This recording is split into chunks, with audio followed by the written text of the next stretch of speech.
চলছে চ্যাম্পিয়ন্স লিগের জমজমাট লড়াই, আর এখন টিকে আছে 4 European giant Barcelona, Inter Milan, PSG আর আর্সেনাল। কেউ কেউ হয়তো ভাবছেন এত চাপের ম্যাচ খেলে, এত ভ্রমণ করে দলগুলো পায়টা কি? উত্তরে শুধু একটাই কথা বলা যায়, অনেক অনেক টাকা।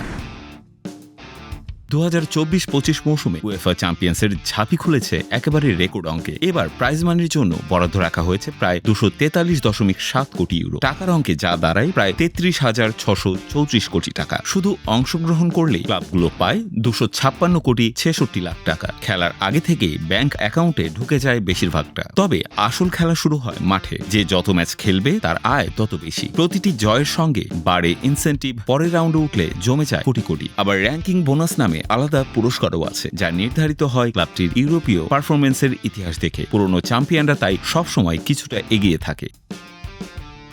এরপর আসে সবচেয়ে রহস্যময় অংশ, মার্কেট পুল। মানে কে কত জনপ্রিয়, কোন দেশের দর্শক সবচেয়ে বেশি খেলা সেই দলের দেখে, তার উপর ভিত্তি করে ভাগ হয় আরো একটা অঙ্ক। এই ভাগে এক ক্লাব পায় কয়েকশো কোটি, অন্য ক্লাব তার অর্ধেকও পায় না। ঠিক এখানেই পিএসজি বা বার্সেলোনার মতো ক্লাবগুলো বাজিমাত করে। সব মিলিয়ে যদি কোনো ক্লাব পুরো টুর্নামেন্টে জিতে নেয়, তাদের আয় দাঁড়াতে পারে 109.32 মিলিয়ন ইউরো, মানে প্রায় 1507 কোটি টাকা। আর যদি সেই ক্লাব জনপ্রিয় হয়, টিভিতে বেশি দেখা যায়, তাহলে তার অঙ্ক 1654 কোটি টাকা পর্যন্ত যেতে পারে। আর যদি ক্লাবে টিকিট বিক্রি, স্পন্সর, জার্সি সেল আর বিজ্ঞাপন যোগ করেন, তাহলে আয় দাঁড়ায় পাহাড় সমান।